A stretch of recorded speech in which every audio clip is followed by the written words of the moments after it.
Brian Green is Assistant Director of Campus Ethics at Markham Center in Santa Clara. He did his PhD here at ECU, and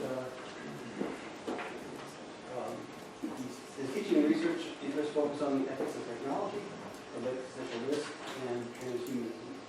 Brian. All right, thank you. So I want to start by saying that I like Terry and Ty's paper a lot. It's very thought-provoking. I'm glad that they wrote it because I remember a conversation with Terry back in 2010 where he described some of these ideas to me and a few others, and I asked if he had shared these ideas widely, and he said no. He said they weren't yet ready to share, so he wasn't going to. But now he has, and for that I'm appreciative. It is a courageous thing to present independent thinking to the world because people will almost certainly disagree. But without some disagreement over what we already do or do not know, we can never learn anything new. And in our plain ignorance about so much, new ideas are our only hope for better understanding our universe. With that said, now I have to start disagreeing. So first, I will summarize the paper and where I am confused or disagree, then I'll get into some speculative extensions of the paper and where I see some of its fascinating ramifications. I also want to say that in the interest of saving space, I had to cut all the punchlines out of my jokes, so they're incomplete. If anything seems weird, that's why, or at least that's my story. Alright, so the section on religion and science in here I think is a little bit problematic, particularly on page 6 of the paper. Where Deacon and Cashman say, it was religion, not science, that first broke the theological synthesis of science and theology. I think this statement needs clarification and evidence because only some religion grew less interested in or opposed to science, I think. It certainly didn't stop hordes of Catholic priests and lay people who were natural philosophers and scientists from continuing to pursue their interests. This section could also benefit from distinguishing between religious individuals and religious groups, and unofficial religious practice versus official religious teaching. The discussion of mathematization, moving science away from theology, also needs clarification and evidence, I think. Why would mathematization do this?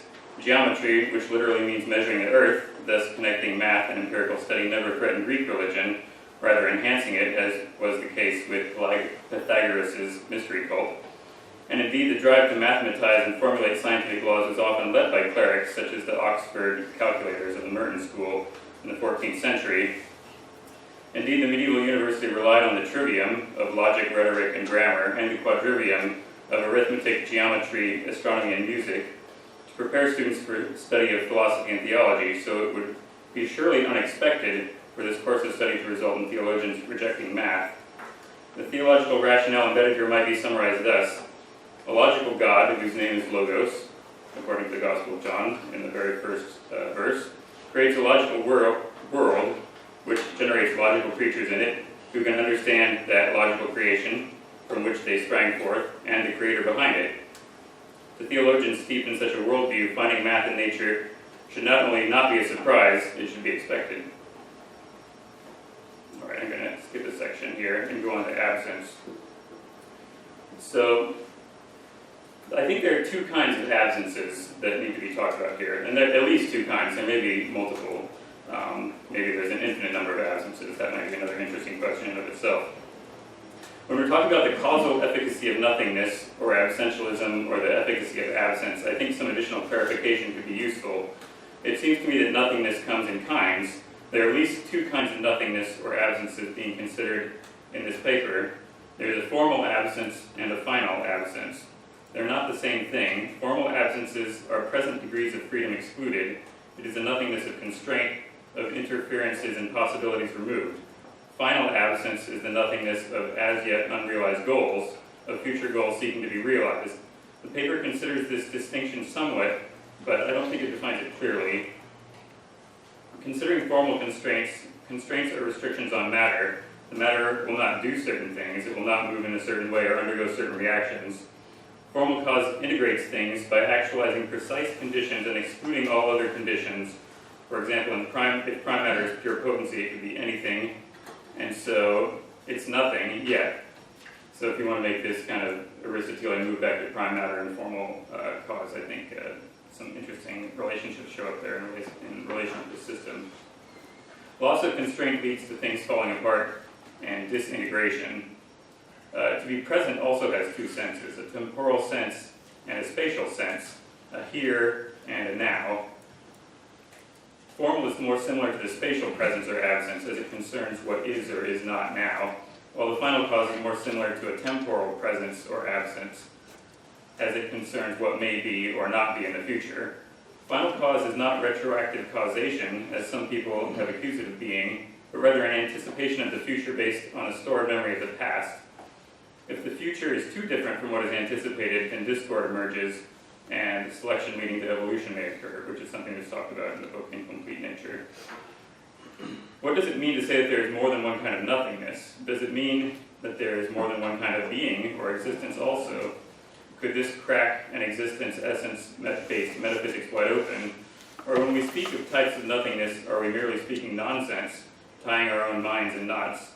This warrants some consideration, I think. Number 4, where do paradoxes live?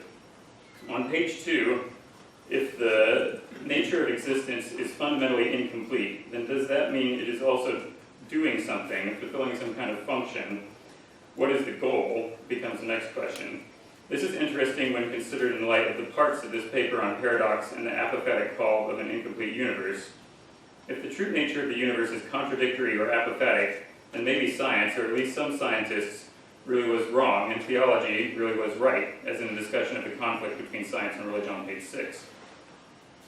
Regarding paradoxes, incompleteness, and inconsistency, I have assumed, perhaps wrongly, that these sorts of logical contradictions and difficulties indicate flaws in our usage of our own symbolic systems, and not actual flaws in reality. I'm open to revising my perspective, but I do not find the analogies of physical buzzers and Mobius strips and Klein bottles to demonstrate otherwise. Those are interesting phenomena in some ways, but they are not physical logical contradictions. A true physical logical contradiction is something else entirely, and I don't know what. I tend to think they don't exist, but as I said, I'm open to changing my mind. I believe the logical fault here, to paraphrase Shakespeare, is not in the stars, the natural world, but rather in ourselves, in our own symbolic systems. These questions involve, among other things, assumptions about the metaphysics of numbers and whether they exist in a Platonic sense beyond their physical instantiations in reality, or whether they do not. It seems to me that this paper takes a Platonic approach and assumes the imaginary number exists in a transcendent sense in the realm of forms. But that assumption, I think, has serious problems integrating it with the idea of emergence, because if a transcendent mathematical realm exists, then it seems to me there is not true ontological emergence, rather only apparent emergence from an ontology more like panpsychism. I'm skeptical of the proper translation of incompleteness from symbolic and representational reality to non-representational or physical reality. Symbols are extremely flexible, and they can literally be made to say anything because they are unmoored from the non-representational or physical reality. They're so unmoored that they can sometimes be used in ways that are nonsensical, like the liar paradox. Are there examples of non-representational physical reality, in non-representational physical reality, of real contradictions? Even if we could find them, we could not describe them without using language, perhaps in a contradictory way, thus masking the level upon which the contradiction exists. It looks most likely to me that if there's no possibility for teleology, then there's no possibility for contradiction. So, in other words, in purely physical reality, we're not talking about a teleodynamic level. It doesn't seem like a contradiction could exist there. Turning biblical, perhaps the product of eating the fruit of the tree of knowledge of good and evil was the source of paradox. In it, humans changed from animal to human, our eyes were open, we became estranged from nature and ourselves, we became paradoxes and mysteries to ourselves, unmoored from natural reality and lost in the world of good and evil that we could not comprehend with our inadequate and flawed symbolic systems. That biblical story is itself a great mystery, so why not make it the link to the source of all other mysterious paradoxes too? A mystery about the source of mystery. Perhaps the greatest example of paradox in nature is simply the existence of humanity itself. Alright, 5, now to talk about God. The description of God as potentially necessarily incomplete I could find to be convincing for a pantheistic or panpsychic God, like that of process theology, but not for a transcendent God, like that of the three monotheistic faiths. A more traditional version of God interacts with reality intentionally, unmediatedly, directly, with no tools or symbols between creation and God's self.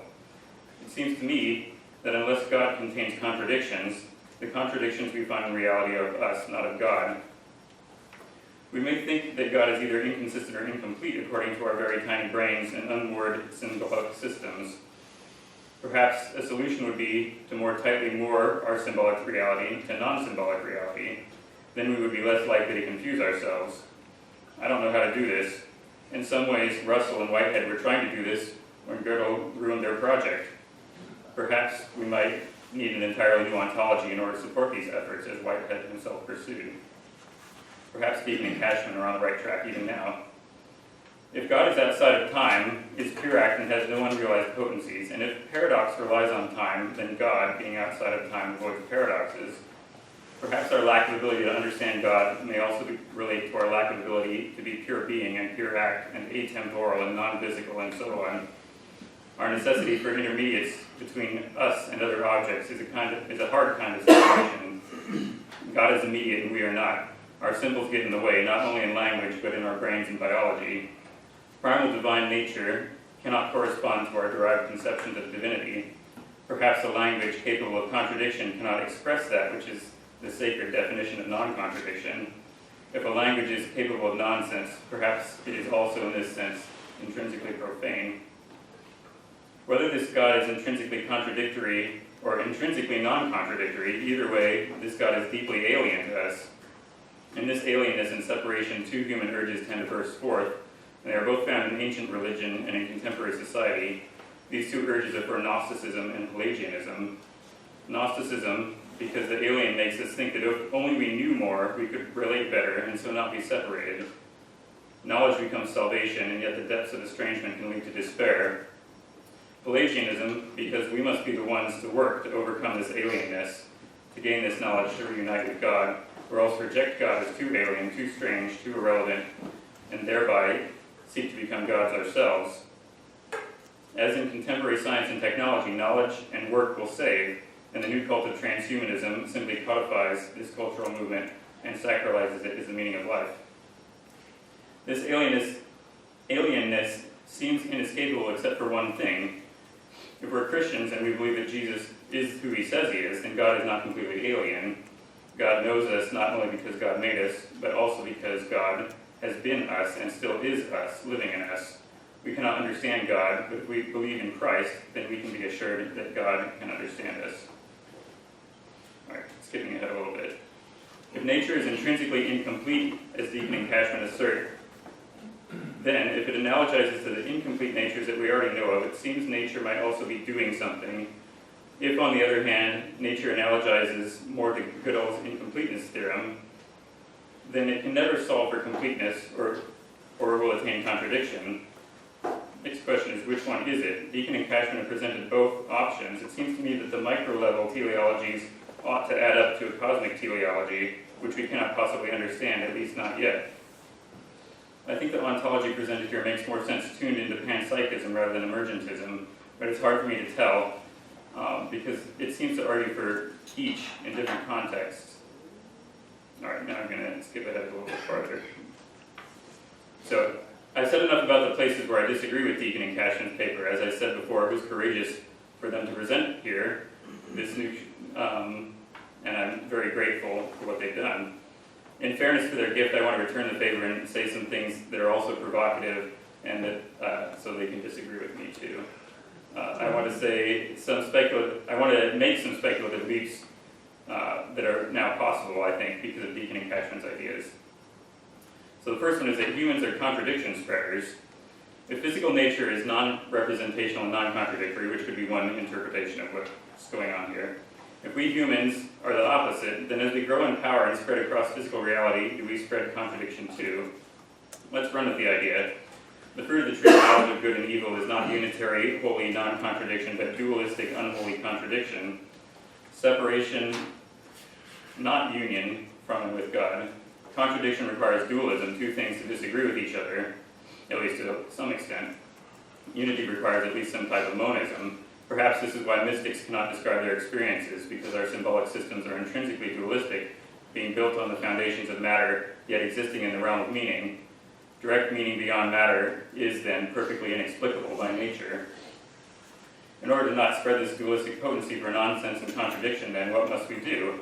Perhaps we must become a civilization of mystics that strives for unitary reality beyond the unmoored symbolic systems with which we falsely mystify ourselves.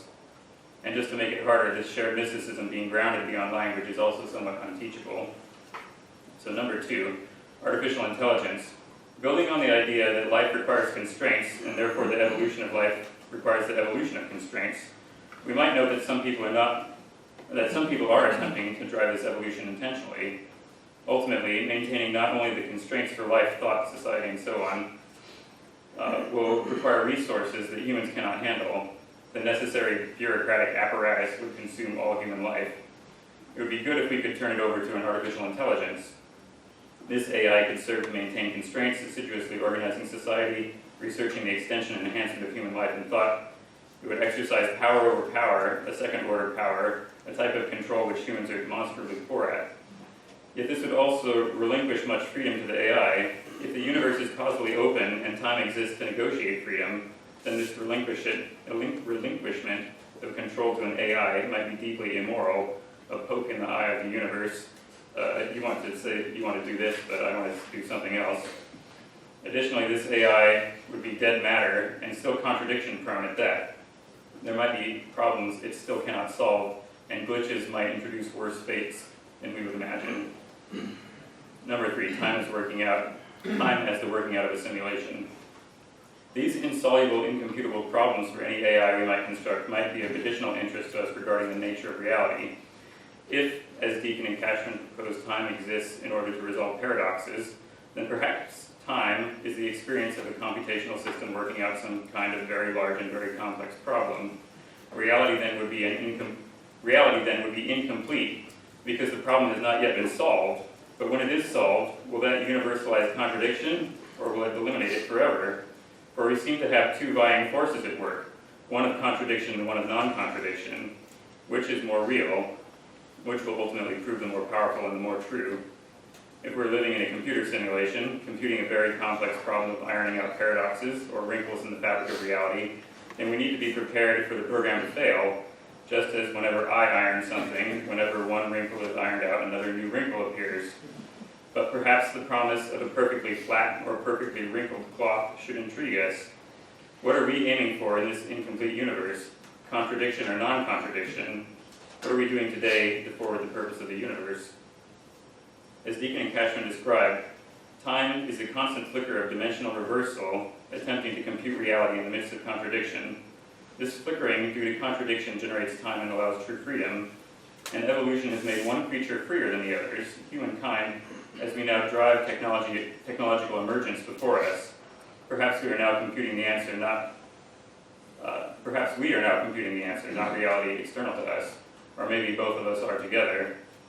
The puzzles are for us to figure out, so we can advance to the next part of the simulation as though it were some kind of great game. All right, number 4, causal emergence and totalizing transhumanism. Emergence agrees with the idea that new causal mechanisms can emerge in reality. Coincidence or chance consists of the crossing of two previously seemingly unrelated causal chains. Totalizing transhumanism, which is a particular kind of transhumanism which is trying to eliminate chance from the universe, then is trying to obtain this complete power over all forms of power. Due to causal emergence, insofar as new causal chains can emerge ex nihilo, emergence may make this totalizing transhumanist goal impossible. Just when total control is achieved, some new cause will emerge and throw everything into chaos again. Or perhaps it will not, since humanity and transhumanity seem to be the prime sources of emergent causation in the contemporary known universe, creating such new things as electronics, computer programs, the internet, space travel. Perhaps this emergence, which will be human, transhuman, and AI-driven, will all be in the service of our control. So should humankind take over the process of emergence? This brings us to ethics, which is my last section. Should we is the prime question of ethics. Within Deakin's heliodynamics, there is an important point about life forms. Life forms, unlike natural morphodynamic systems, which dissipate energy at full speed until they run to extinction, heliodynamic processes govern how they can expend energy so that they can maintain their own lives. not immediately running to extinction is very important because entropy tries to kill life forms by injecting them with chaos. Therefore, to stop entropy, as the only creatures around able to do this, it seems we should roll back chaos ever farther until our control systems have edged it as far back as it can go. Is this our destiny? Order and chaos, non-contradiction and contradiction, physics and symbols, how do these align? Are the first all of one sort, with physics being all about order and non-contradiction, or is chaos more of these attributes? Hegelianism appears here too, and since I hate Hegel, I'm not happy to admit that. But perhaps thesis, antithesis, synthesis is a more fundamental ontology than I would like to admit. All right, in conclusion, I'm not wedded to any of the above ideas. Perhaps as symbolic products of a brain running on idiosyncratic meanings, everything written here is nonsense, the product of limitations more than understanding. I merely present them as responses and provocations in the hope that these theories will advance into their more interesting versions which await us in the future. The entrepreneur Peter Thiel has a saying that courage is in shorter supply than genius. In Deakin and Cashman's paper, I believe that we've seen both of these virtues at work. For this, I thank them for their insight and generosity. Thank you.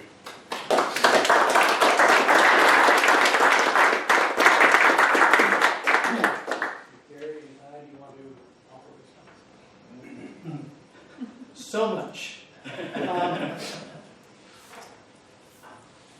The idea that there's more than one kind of absence, definitely the case. Okay. No, we're just, in a sense, beginning to touch on it, I think.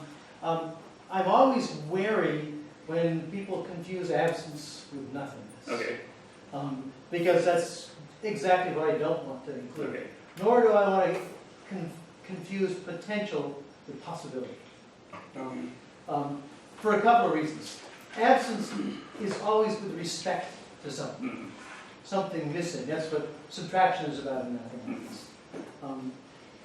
And that's the sense that I mean it. And you do talk about two versions of it, in a sense, kind of retrospective sense of absence, and an anticipatory sense of, which is what we use the word potential on, something potentially on. So I think that's right. I think it's particularly dangerous to confuse it with nothing, because that confuses it with non-being. Okay. And I want to be, part of my message here is that absence is not non-being. And therefore absence is not nothing. Absence is the necessary complement to presence. And it's not something versus nothing. I know that's part of that message. So many other things. Let me just pick a couple to talk about. I love your sentence, where do paradoxes live? Because that's ultimately here. Is paradox fundamental, or is it just error? Whitehead made the statement that he thinks wherever there's a paradox, somebody's made an error. Now, he said that before Gödel, interestingly enough. I actually think that what we've discovered is that, as Gödel showed, consistency and coherence and completeness, perfectness and completeness, can't go together. And now, if there's a vision that somehow there's something that transcends all of that kind of thinking, whatever it amounts to, because maybe we're just got brains and we can't do what something else does. That's a different story. I happen to have a sense that the universe is understandable. That the universe is not beyond understanding. It's complicated, difficult, it tricks us. But in part, it's because of and you say it's about mathematics as well. In part, it's because of what someone has called the unreasonable power of mathematics. We discovered, I didn't say it exactly right. I can't remember the exact word. Effectiveness, thank you. I used one. Then in effect, what we're finding is that as we learn to manipulate symbols in this case, according to the rule of non-contradiction, avoid contradiction, and we discover all kinds of ways that we can do manipulations, at some point in time, we often discover, oh, that maps to the universe in some interesting ways.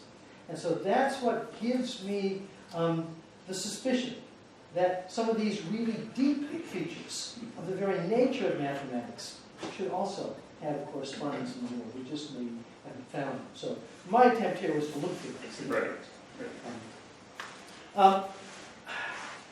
What else? I just have a couple of minutes. This also fits to the question you say, is paradox just nonsense? Is it just because we human beings use symbols and are contradiction makers? A paradox is not a contradiction. That's the first thing I want to say.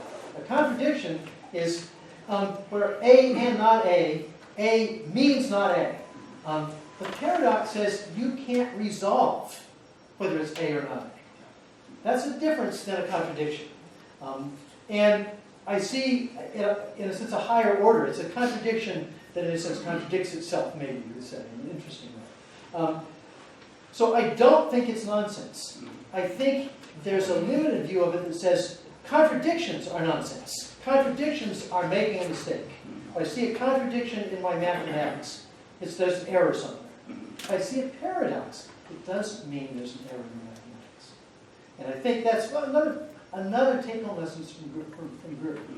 That is, if you find paradox in your mathematics, it doesn't mean that your mathematics is inconsistent.